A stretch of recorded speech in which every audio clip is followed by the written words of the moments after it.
الرحمن الرحیم۔ اللہ رب العالمین بڑا رحمان رحیم یکتا ہے۔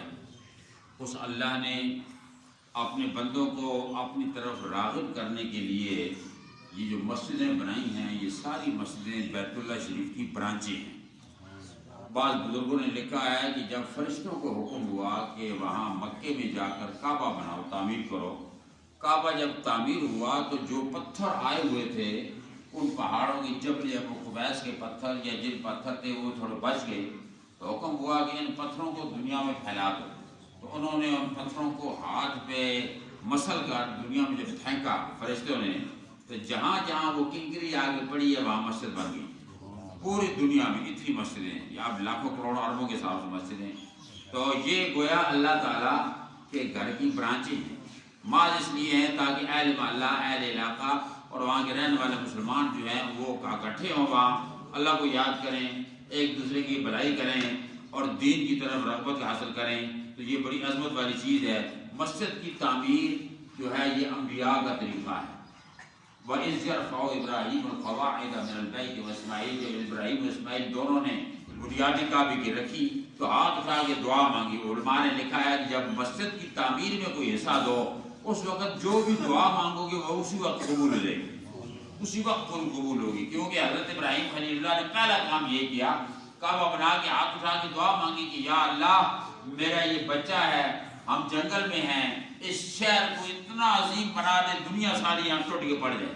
آپ دیکھتے ہیں کہ دنیا میں کوئی ایسا شہر نہیں، انکلوڈ واشنگٹن جتنا بھی ہے، یہ صرف مکہ شہر ہے اور مدینہ شہر ہے کہ جہاں پر لاکھوں کی تعداد میں، بلکہ سال اگر پورا حساب لگائیں تو وہاں تو میرا ہے کروڑوں کی تعداد میں لوگ وہاں جاتے ہیں، یعنی اتنی مخلوق کہیں اور نہیں جاتی۔ اور وہاں پر کھانے پینے کا انتظام جو ہے وہاں زمینیں اتنی نہیں ہیں، لیکن جتنا کھانا وہاں ہوتا ہے اور جتنا کھانا وہاں ضائع بھی ہوتا ہے اور جتنے فروٹ اور جتنا کوئی نعمتیں وہاں ہوتی ہے دنیا کسی شہر میں نہیں ہوتی۔ تو یہ ساری چیزیں دیکھ کر ہمیں اللہ رب العالمین کی حقانیت پہ یقین آتا ہے۔ اللہ تعالیٰ نے قرآن بھی اسی لیے بھیجا کہ یہ مسجدیں ہیں، یہ قرآن ہے، یہ کتابیں ہیں، تاکہ یہ پڑھ کر لوگ میری طرف راغب ہوں، مجھے پہچانیں اور میرا شکر ادا کریں۔ اللہ تعالیٰ نے سب سے پہلے اس قرآن کی ابتدا جو ہے بسم اللہ الرحمن الرحیم سے ہوتی ہے۔ آپ اس میں اگر غور کریں کہ نام انسان کی پہچان ہے، نام کے بغیر کوئی بندہ اپنے بچے کا نام بندر نہیں رکھتا، کتا نہیں رکھتا، بلا نہیں رکھتا۔ کیوں؟ کیونکہ نام اس کا بلے میں تو وہ ویلیو نہیں نا۔ ہر ایک اپنے بچے کا نام شیر خان رکھتا ہے اور ہر ایک نام ایسا رکھتا ہے تاکہ اس سے اس کی عزت میں اضافہ ہو۔ یزید کوئی نام نہیں رکھتا بچے کا، فرعون کوئی نام نہیں رکھتا، ابو جہل کوئی نام رکھتا۔ تو نام ایک پہچان ہوتی ہے۔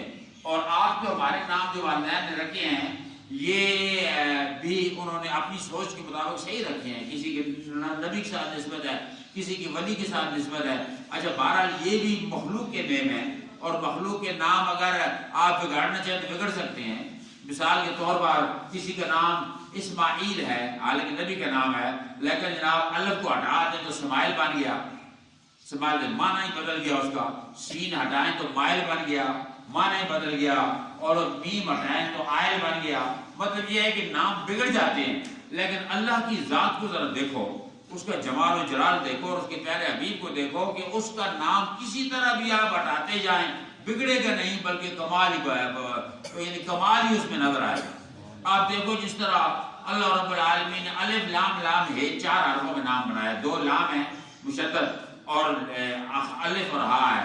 اگر الف ہم ہٹا لیں الف پہلا تو اس کے بعد اللہ آ جائے گا للہ، سب کچھ اللہ کا ہے، للہ ما فی السماوات و ما فی الارض الواحد۔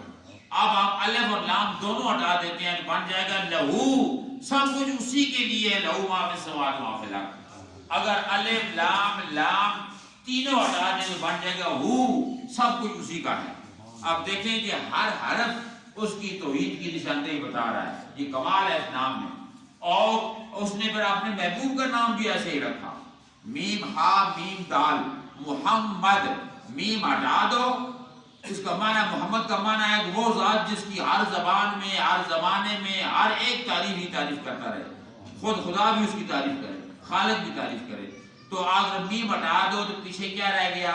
حمد، سراپا تعریف والی ذات۔ اگر میم ہے دونوں ہٹا دو تو پیچھے رہ گیا مدہ، مدہ کہتے ہیں بلندی کی طرف جانے والا اور بلند لے جانے والا. اور اگر اس کا میم ہا میم تینوں ہٹا دو تو دال رہ گیا. تو دال کا مطلب یہ ہے کہ وہ ذات جو ایک رب کی طرف لوگوں کو دلالت کرتی ہے, لوگوں کی نشاندہی کراتی ہے کہ وہ ایک خدا ہے.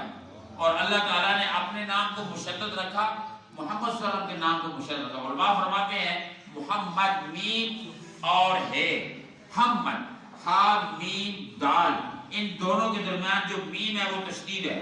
یعنی آپ یوں سمجھیں کہ ہا اور دال کے درمیان میم. محمد وہ ذات ہے جو ہا حق سے نعمتیں لے کر, برکتیں لے کر, روزی لے کر دال دنیا میں تقسیم فرماتا ہے. انما انا قاسم واللہ یعطی, حضور نے فرمایا اللہ ساری نعمتیں بانٹنے والا دینے والا ہے اور میں ان کو تقسیم کرتا ہوں. تو اب لا الہ الا اللہ توحید ہے, 12 حرف ہے. محمد رسول اللہ رسالت ہے, 12 حرف ہیں. اب آپ غور سے اس میں دیکھیں گے تو آپ کو سمجھ آ جائے گی کہ وہ گویا نشاندہی یہ ہو رہی ہے کہ میری توحید کا پرچار کرنے والا 12 ربیع الاول کا آئے گا, اور جس کا نام محمد ہوگا وہ 12 ربیع الاول کا آئے گا. الف لام لام ہا, یہ آپ 3 حرف دیکھیں, اللہ رحمان رحیم, یہ 3 ہے. اللہ تعالیٰ کے بسم اللہ میں اسماء, بسم اللہ الرحمن الرحیم, تینوں کے حرف جو ہیں یہ 12 بنتے ہیں. 4 4 4 12 حرف ہیں. یہ بھی 12 ربیع الاول نبی کے وسلم کی آمد کی نشاندہی کر رہے ہیں. محمد رسول اللہ, اس کے بھی 12 حرف بنتے ہیں. یہ بھی نبی کے وسلم کی آمد کی نشاندہی کر رہے ہیں. یہ ساری چیزیں ہمیں بتاتی ہیں کہ کوئی ذات خالق مالک رازق ہے, اور ساری چیزیں ہمیں بتاتی ہیں کہ اس ذات تک پہنچانے کا جو ہے سلسلہ صرف ایک شخصیت کے پاس ہے, وہ محمد عربی صلی اللہ علیہ وسلم. جو محمد صلی اللہ علیہ وسلم کو نہیں مانتا, ساری عمر لا الہ الا اللہ پڑھتا رہے, وہ جنت نہیں جا سکتا اور مسلمان نہیں ہو سکتا. اللہ کو سب مانتے ہیں. اصل ایمان کا جو نقطہ آخری ہے وہ ذات مصطفیٰ ہے, محمد کی ذات. وہ کہتے ہیں نا کہ یہ حبیب علیہ السلام کی ذات ایسی ہے کہ نبی کریم صلی اللہ علیہ وسلم جو وہاں سے ہو یہی آ کے ہو, جو یہاں نہیں تو وہاں نہیں. بخدا خدا کا یہی ہے در, محمد عربی کا در. بخدا خدا کا یہی ہے در, نہیں اور کوئی بفر بکر, کوئی اور راہ بھاگنے کا نہیں ہے, کوئی اور تلاش کا راستہ نہیں ہے. جو وہاں سے ہو یہی آ کے ہو, جو ادھر سے ملے کعبے سے وہ یہاں سے مل کے ملے گا, اور جو یہاں نہیں تو وہاں نہیں. جو محمد عربی کا نہیں ہو سکا وہ خدا کا نہیں ہو سکتا. اللہ سے دعا کریں اللہ تعالیٰ ہماری ایمان سلامت رکھے. اس مسجد شریف کی تعمیر کے لیے جناب محترم ہمارے ملک صاحب نے بڑی محبت کے ساتھ یہ سلسلہ خالد صاحب نے شروع کیا ہے. ان کے والدین کی رب مغفرت فرمائے, جنت میں عرفہ مقام عطا فرمائے. اللہ تعالیٰ ان کی قبروں کو ریاض الجنت بنا دے. یا اللہ ہم سب مسلمانوں کو نیکی کی توفیق دے, اس میں شرکت کرنے کی توفیق دے, اس مسجد کی آبادی کی توفیق دے. ہمارے ایمانوں کو یا اللہ ایمان میں نکھار پیدا فرما. ہمارے بچوں کو نمازی بنا, نیک بنا, متقی پرہیزگار کو بنا. یا اللہ ہم سے وہ کام کرا جس میں تو راضی, تیرا حبیب راضی ہو. ان کاموں سے بچا جس میں تیری ناراضگی, تیرے حبیب کی ناراضگی ہو. شہر رمضان کی برکتیں سمیٹنے کی توفیق عطا فرما. فلسطین کے مسلمانوں کی دعا کیجیے, بے گھر ہیں, بے یار مدد ہیں, وہ بیچارے بھوکے پیاسے ہیں. یا اللہ ان کی مدد فرما دے. اللہ تیرے خزان میں کوئی کمی نہیں. تو نے موسیٰ علیہ السلام کے اوپر من و سلوہ تو اتارا تھا, ان پر بھی آپ نے رحمت اور برکتیں اتار دے. یا اللہ نے فتح عظیم عطا فرما. یا اللہ کشمیر کو فتح عظیم عطا فرما. یا اللہ دنیا میں اسلام کو بول بالا فرما. صلی اللہ تعالی علی خیر خلقہ سیدنا حبیبنا محمد و آلہ اجمعین برحمتک یا ارحم الراحمین.